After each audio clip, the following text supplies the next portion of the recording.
Hi, everyone. Thank you for coming this morning. Just out of respect for people's time, we'll kind of start slowly. My name is Michael Cole, a member of the Faculty Development Committee, and this session is sponsored by the Faculty Development Committee.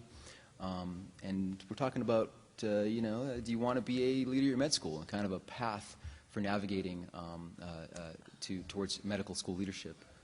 So the goal today is to offer you insight and advice to try to figure out the best way to get you to your goal, if your goal is becoming a leadership at your medical school, and try to hopefully optimize the easy path and minimize the pitfalls that we all kind of go through.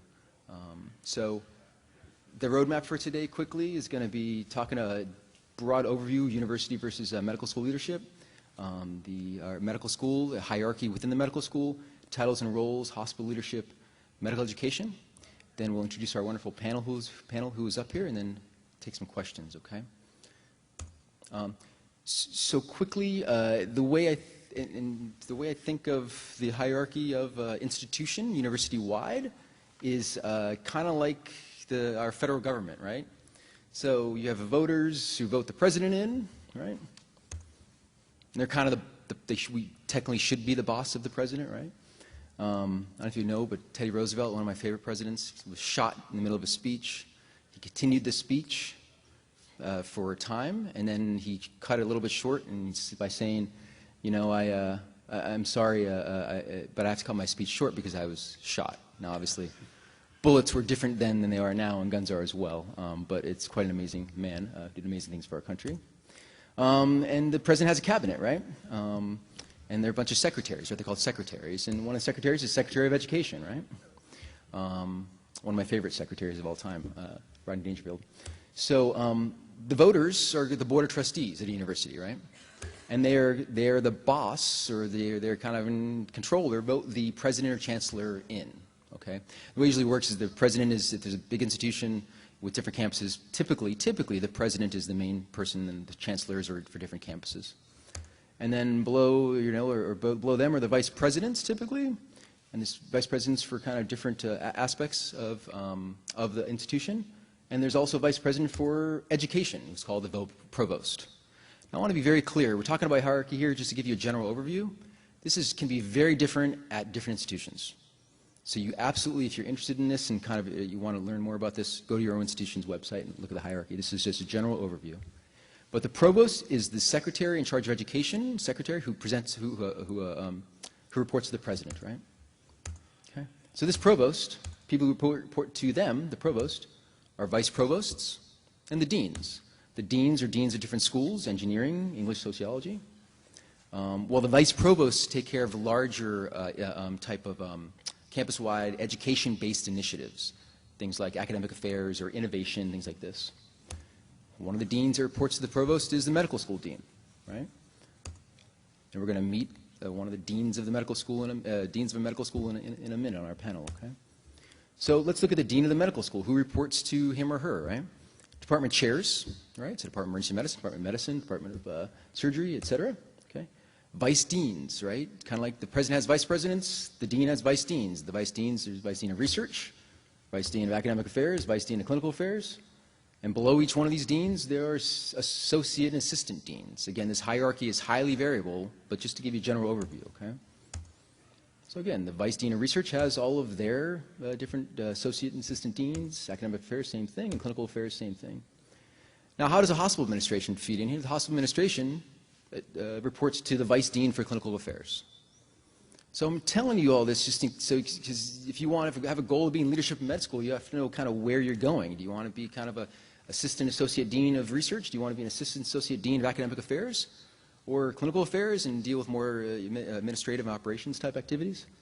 So that's why we're going through this. And we're going to focus on the education, the academic affairs part of it today.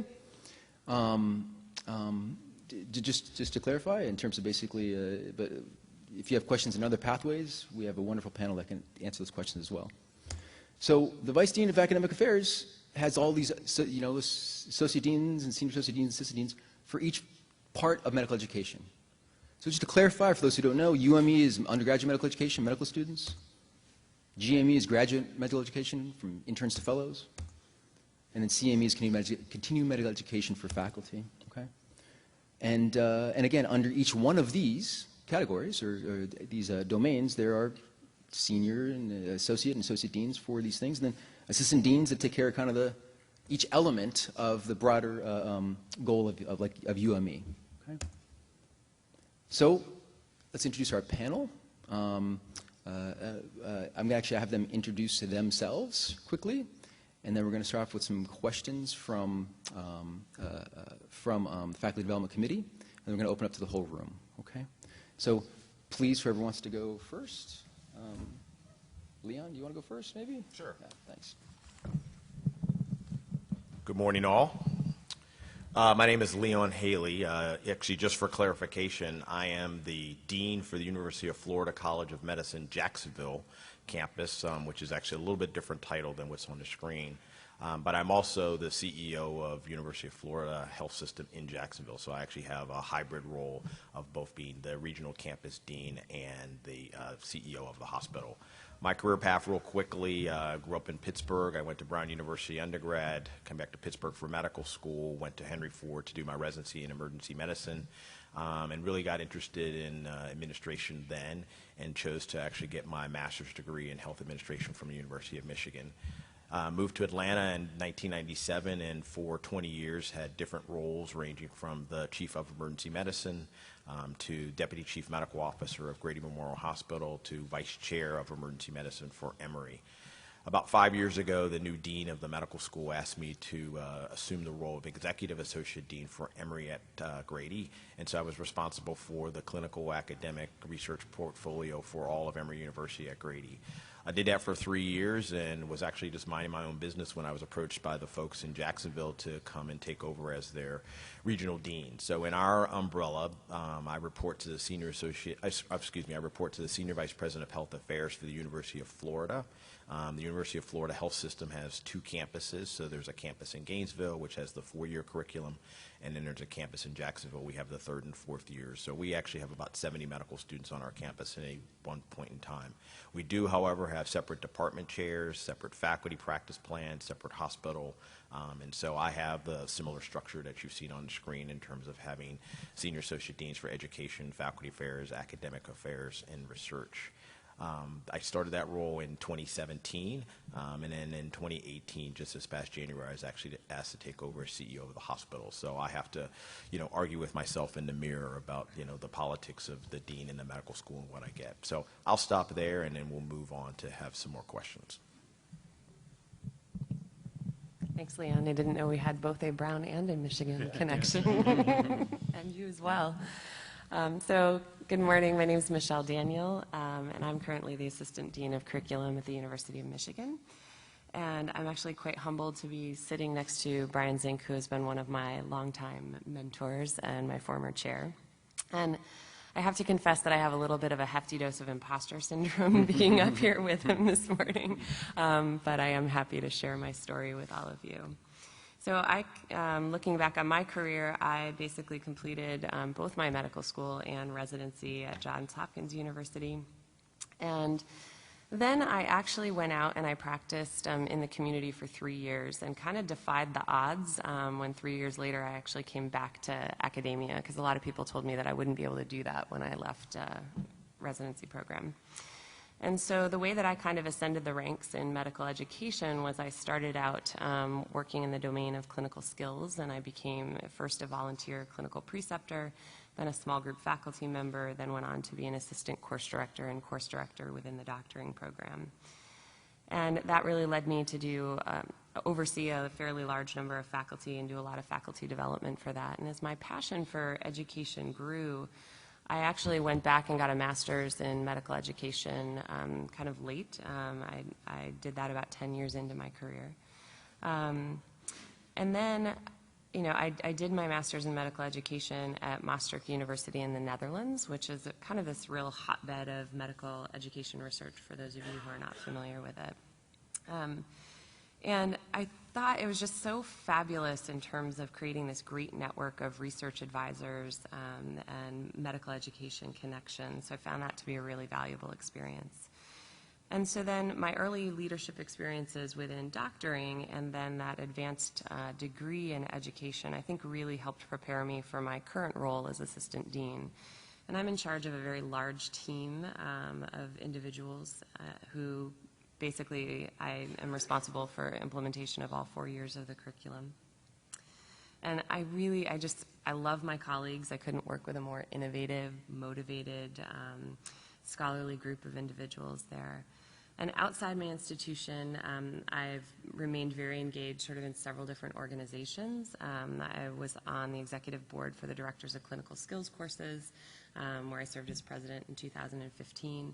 I've always been very engaged in SAEM, heavily also with the AMA and AAMC. And internationally, I serve on the Best Evidence in Medical Education board as well as their review committee. And I think that's important because they're really trying to push the agenda of evidence-based educational change forward and grounding our practice and education in literature. And so I think I mention these activities because I think they've been really incredibly important for networking because I think that that's really what often builds a career in medical education. And I actually met my current boss just by an introduction at a AAMC meeting. So. Brian. I'll be brief just so we can have more discussion later. But I actually started out my career, I went to residency in Cincinnati and then went to Albany for 4 years, Albany Med.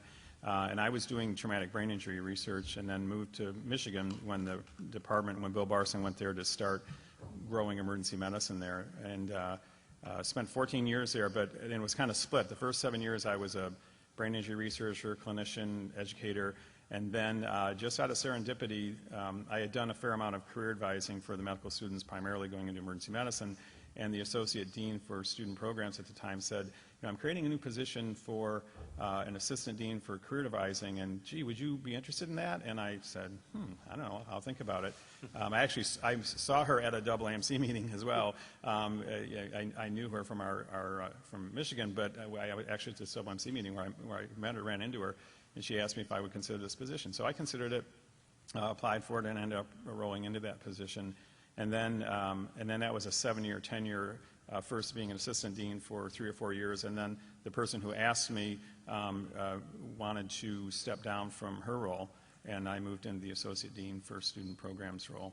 So that's a student affairs dean, so it was career advising, but I had financial aid and admissions and all the other kind of administrative aspects of the medical student life were underneath the Associate Dean for Student Programs. Then I became aware that Brown was creating an academic department of emergency medicine in 2005, 2006, and was encouraged to apply for that position. And it was a tough decision to leave because I really enjoyed the dean role, but to be an inaugural chair was a neat challenge, and so I chose to go to Brown and help grow the program, and it was really fun to be part of a major growth cycle in that program in terms of hiring lots and lots of faculty and building research programs and creating divisions, and so it was a very enriching time for everyone. And then after a 12-year run at that, due to lots of reasons, family, but just also I was ready for a new phase of career. I came back to Michigan as a recovering chair, as I say, and then took the senior associate chair role for oversight of education, but also heavily involved with faculty development, because that's what I found to be the most was the most satisfying thing about being chair was the faculty development. So I get to do that. Is a large part of my current role. And then we'll be doing some leadership development stuff in the medical school. And one of the things that I've done through SAM, I was an SAM president years ago, and we saw the need to, when I was a chair, to create a development program for chairs. So for the past 5 years, I've run a chair development program where we take about 20 people a year through 50 hours of training, through five sessions, 50 hours of training, to kind of prepare for being a chair, and that's been a really fun and gratifying thing to do as well. Great, thank you. And it's wonderful to have a panel with such diverse experience and a wide breadth of experience, so it's great. I'm going to start backwards as well, so I'm sorry, Brian, but you're up last and first, and then we'll go back and forth, if that's all right. Okay. So, you know, Brian, you're famed for lots of things, but especially for mentorship and faculty development, like you just kind of said a little bit. Yeah, your reputation far precedes what you just alluded to, of course. And so, along those lines, one of my favorite sayings that I've heard is polygomentoring. It's basically you don't have one mentor; you have as many mentors as you kind of can or need, can have or need. So I'm wondering if you can comment on the importance of mentorship, who we should seek out for mentorship. And then, if you don't mind, just kind of throwing in why, if you feel, and if it is, why you feel polygomentoring is important. Yeah. So first of all, I think assuming the relationship is positive, you should be mentoring under the person whose job you eventually want to have. And so, if that person's an associate dean or a dean, you need to try to establish a really positive relationship with them, learn everything you can from them. See if they will sometimes tell you that they hope that you will get their job. It's never a guarantee. But I think first of all, you should attach yourself to the person whose job you want. And that's a good method. Succession planning, is something that is probably not done enough. So I think finding those mentors in the next level above you is really key. And then I do think that the polygomentoring or having a mentorship network is really key.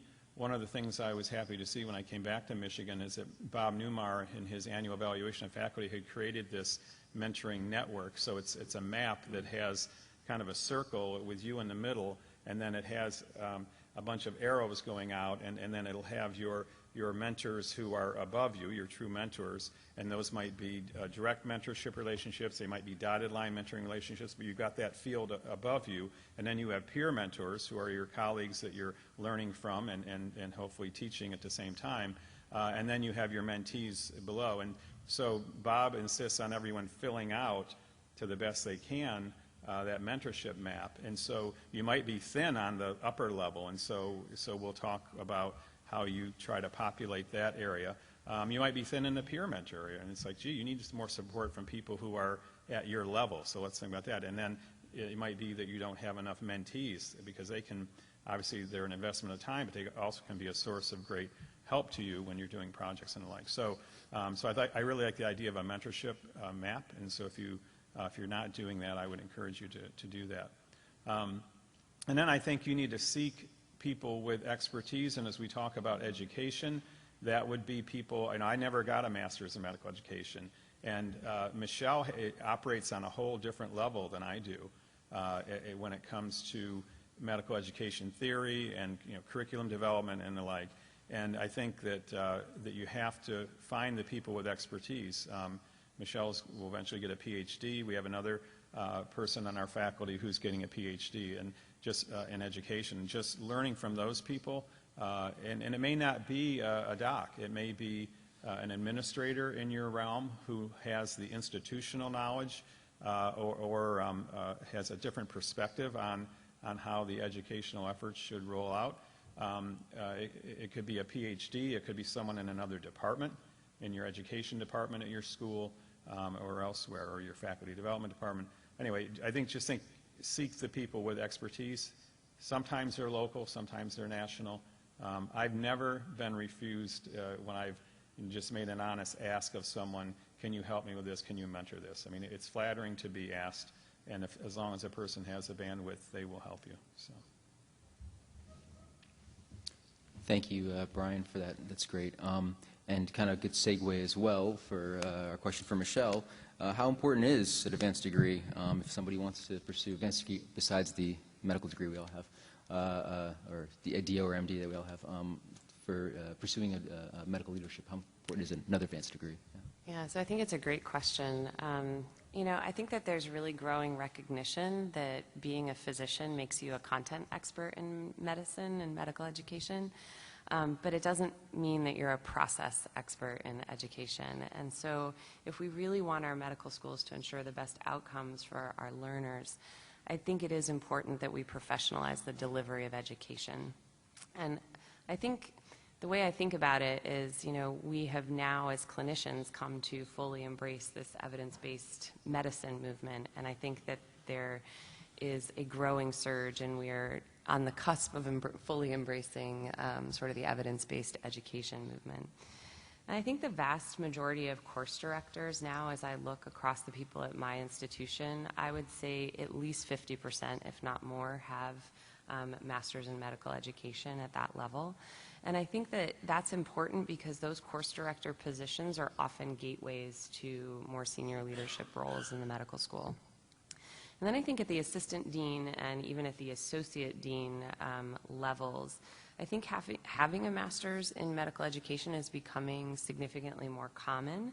And I think it's because in those roles, you're really responsible for leading teams who are developing curriculum, doing evaluation and assessment. And so it is important, I think, to have a working understanding of some of the science and theory behind those things. Now, I don't think that having a master's in med ed is strictly required, but I do really think that it may become the currency of the future for some of those roles. Interestingly, though, once you get into a position above associate dean, I think the need for the master's actually diminishes. I'm not even convinced, even though I'm planning on pursuing a PhD in education, that that is the currency at higher level dean roles. And the reason I say that is because a lot of our senior deans in the highly academic institutions actually come up the track of sort of R01 funded researchers. And what they really want to know is, can you have extramural funding? And so it's been historically very different. Now, I do think that that is shifting at different institutions, but I've had a lot of interesting conversations over the last year about advanced degrees in education, and currently I think there's maybe one sitting dean in the country that has a PhD in education. Wow. That's great. Thank you, Michelle, so much. Leon, you have such a diverse experience, and to speak to this next question, and it's wonderful. What are the biggest challenges you see in medical school, excuse me, administration and leadership in the next 10 or 20 years that the young people out here will be tackling? So, great question. I think, you know, there's a couple of challenges that that I see, certainly with the opportunity of wearing two hats, both as a hospital leader as well as a medical school academic leader.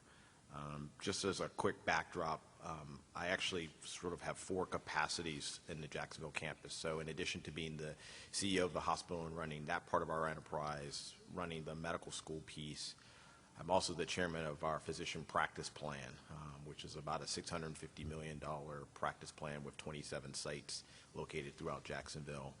And then I'm also the university's official vice president for making sure that the rest of our campus in Jacksonville, which is the College of Nursing and the College of Pharmacy, are also connected. So we have those 2 on our campus. So all that being said, you know, some of the challenges we see are really related to healthcare in general, right? It is becoming the change seems daily, quite honestly.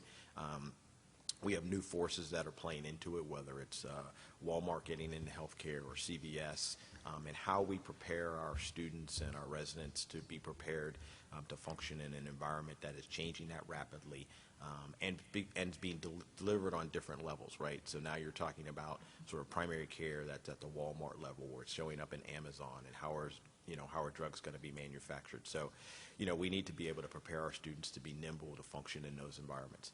Obviously, we continue to become more and more digital, and so obviously students are probably more digital than we used to be, many of us, certainly the folks up here on this stage. But, you know, being able to function in a very digital environment, I think it's becoming increasingly critical. talk a lot about population health, and I think that's important, but it's also the other side of the equation, which is around community engagement.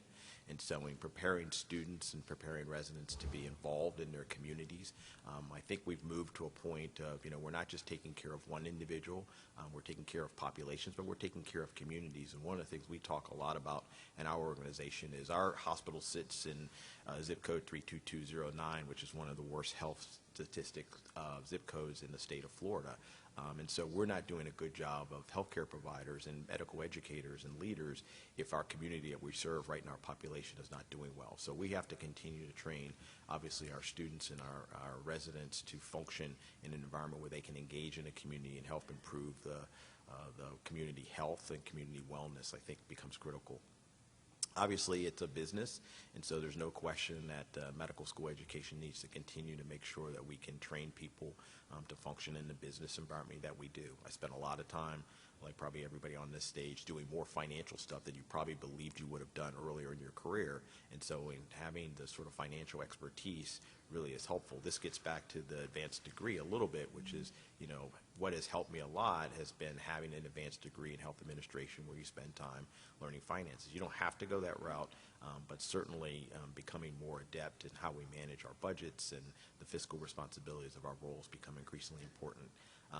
And then obviously we want to make sure that we continue to focus in on physician wellness and physician burnout. So as we're training our students, training them to be resilient in our environment, how to manage, the stress of what we do, how to manage burnout will become critically important as we continue to develop these young folks. That's great. Thank you so much for that insight. It's awesome. I think we have about 20 minutes left. I think I'm going to open it up to questions from everyone in the audience.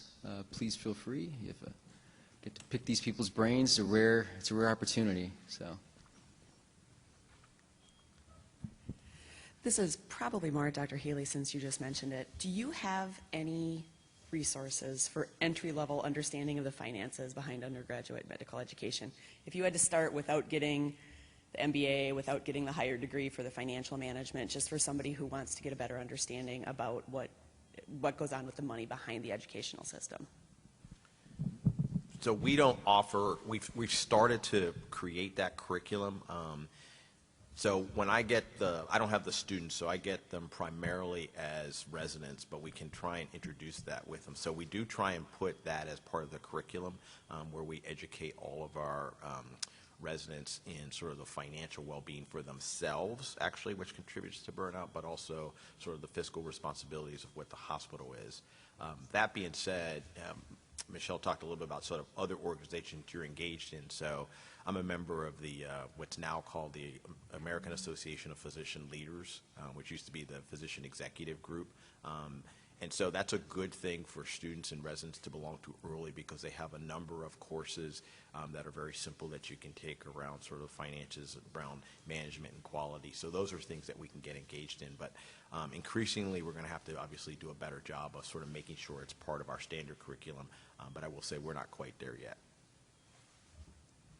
I just say, are you talking about like as someone who's rising up and potentially in an assistant dean role to understand the finances of your medical school? So I mean, part of that is just understanding that in any health system / medical school combo, that 85 to 90% of the revenue is coming from clinical operations. Don Yealy gave a great talk at the senior leadership, the SAEM leadership forum a couple days ago, and just emphasize that. It's like you can talk about all the other funding streams, but it's about clinical operations. So if your clinical operations are not healthy and producing at least somewhat of a margin, then everything else falls apart. Yeah. And then there's tuition, obviously, but many schools are trying to drive tuition costs down and fund and provide more support for students. So tuition is not a growth area, most likely.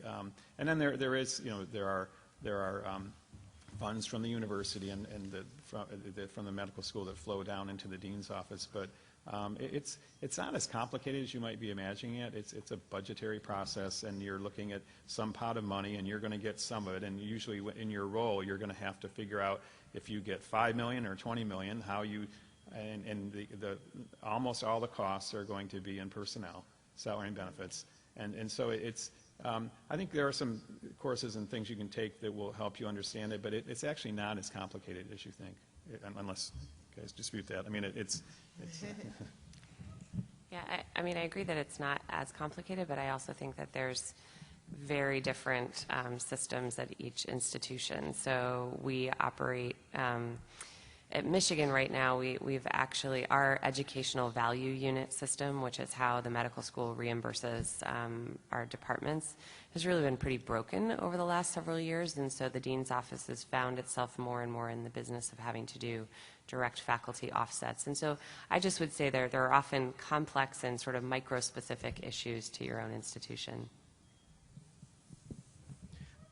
Thank you, Cheryl Heron, Emory University. So the currency that I didn't hear you mention was your personal time, because all of you are remarkably accomplished, and I think one of the challenges people may face in trying to jump into different roles is how do we accomplish all of it in the context of professional growth, personal, family growth, and stay whole and joyful along the way?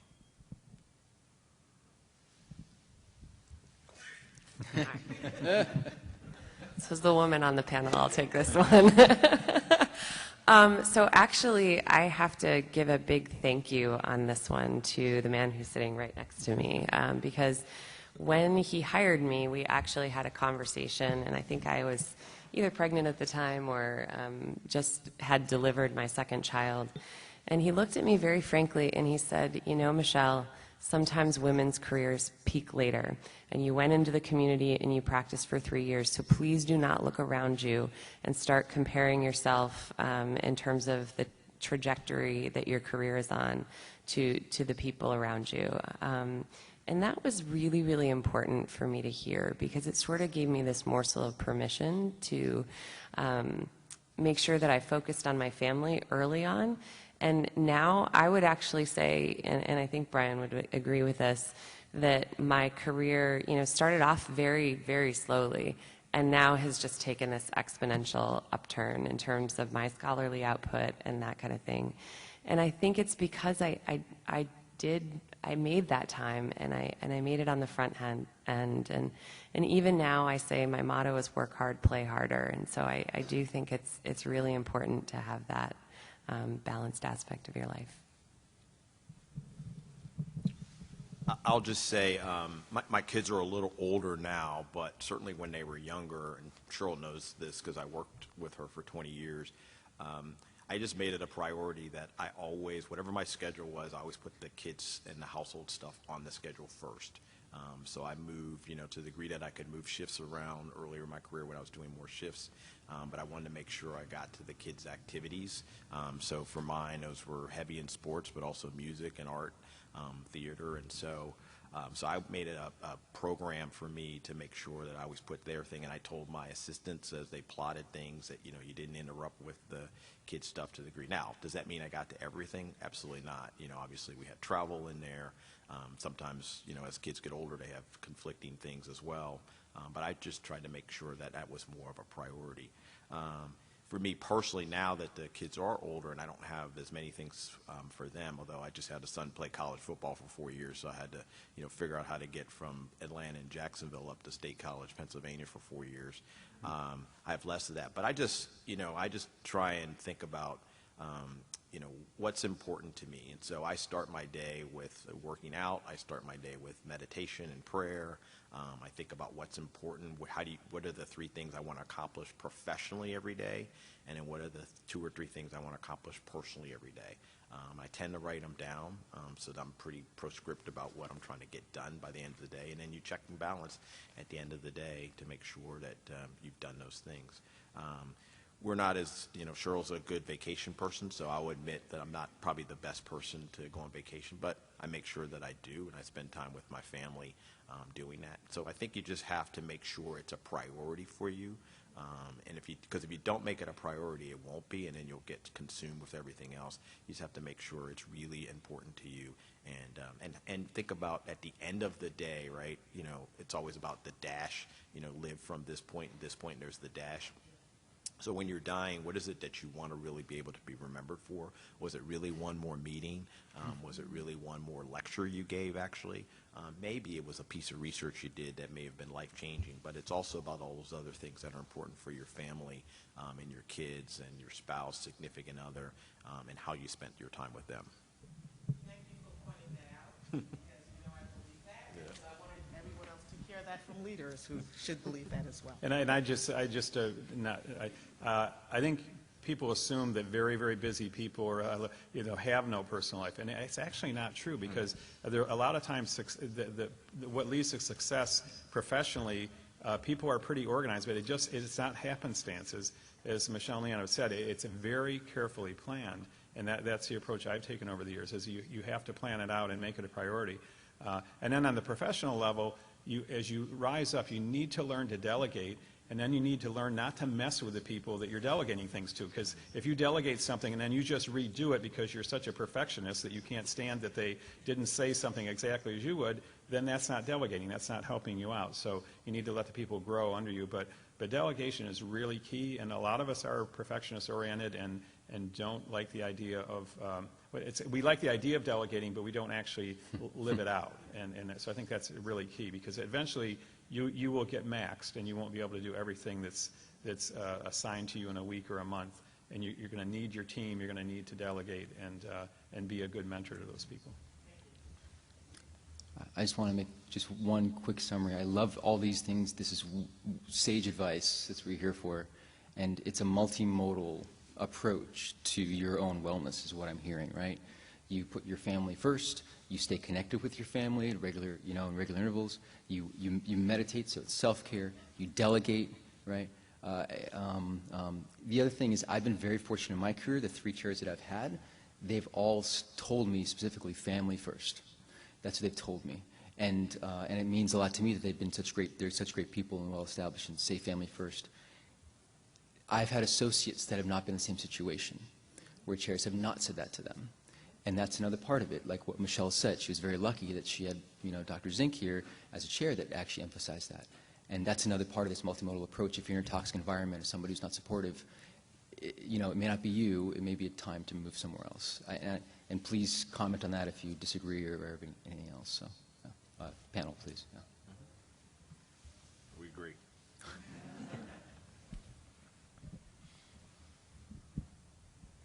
Hi. My question is mainly for Dr. Daniel regarding you kind of talking about leaving academics and coming back to that.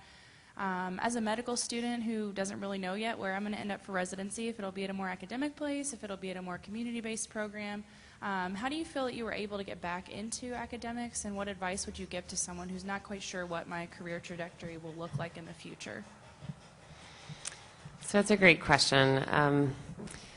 So I went into the community because I needed to move for family reasons, and at the time I was leaving a 3-year residency, and there was only a 4-year residency in Rhode Island, so I couldn't go directly and work for that program.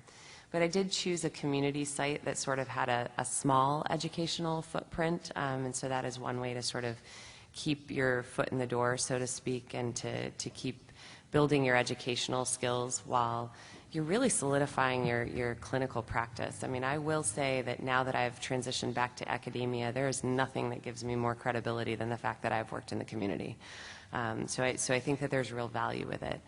I think the hardest thing is that when you are a community physician, you don't have any form of protected time to be developing your area of interest. And so I think the biggest shock for me coming back was all of a sudden I wanted my niche to be medical education. I didn't have any advanced training in that niche, and I also had done nothing to develop myself really in medical education during that time that I was in the community. So if there was a way that you could, if you had this long-term vision that you wanted to come back, if you could figure out how to kind of continue developing your skills in that domain or in a particular academic domain, then I think you wouldn't maybe have as difficult of an on-ramp as I did. I think I spent the first couple of years with meetings with Brian saying, I'm lost. I don't know what to do.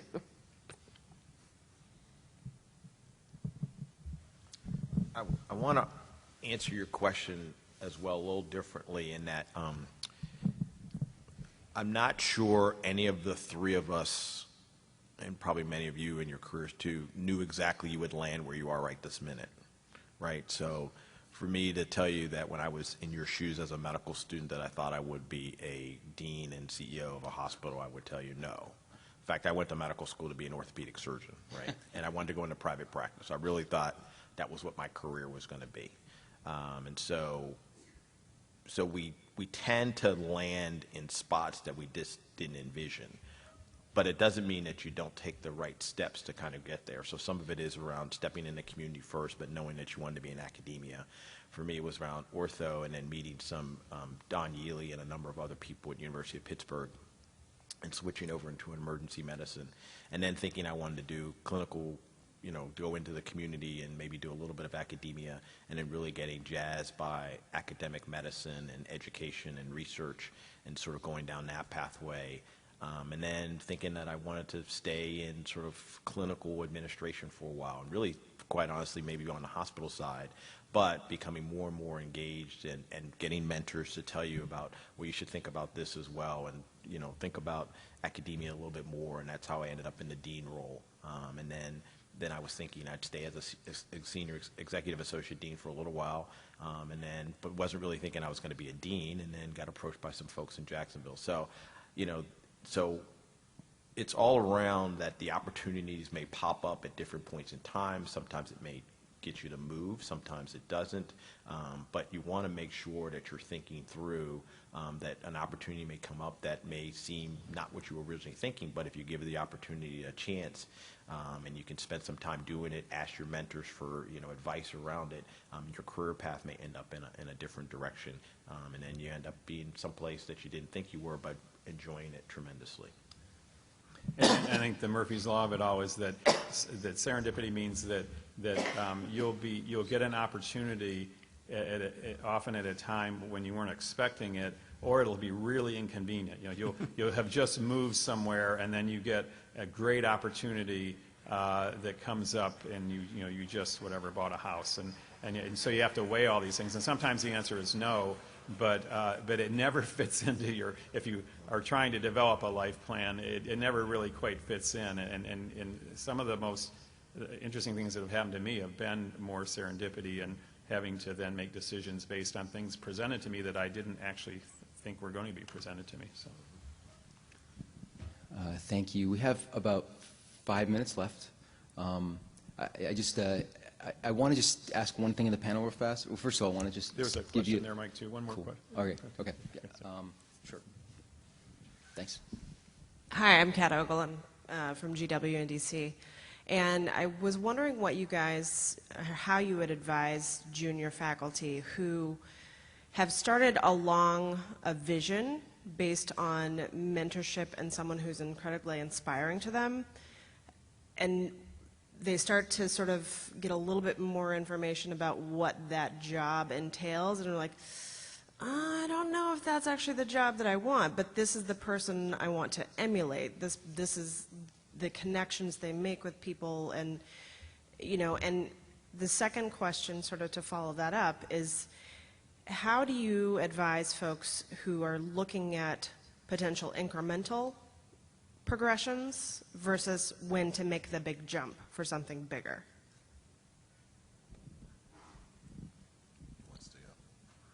So I think I would say in terms of your first question about if someone's progressing up a path and then that top job isn't looking so appealing anymore, I think that it is possible. I can think of an individual who was looking toward a DIO position and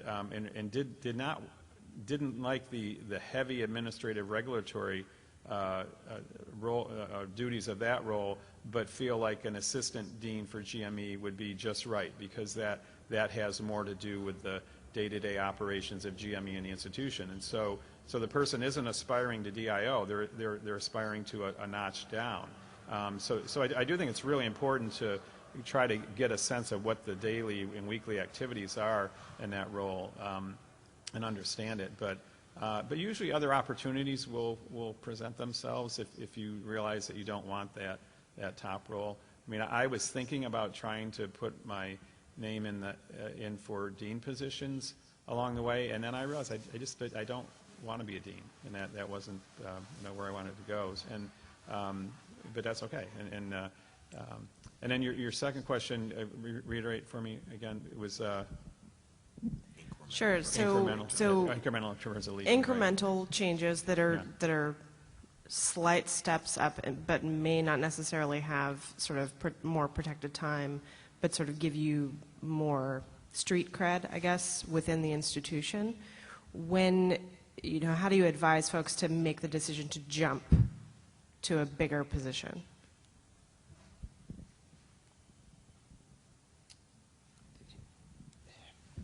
I think there's no question when I look at my own career, I had to do some of the incremental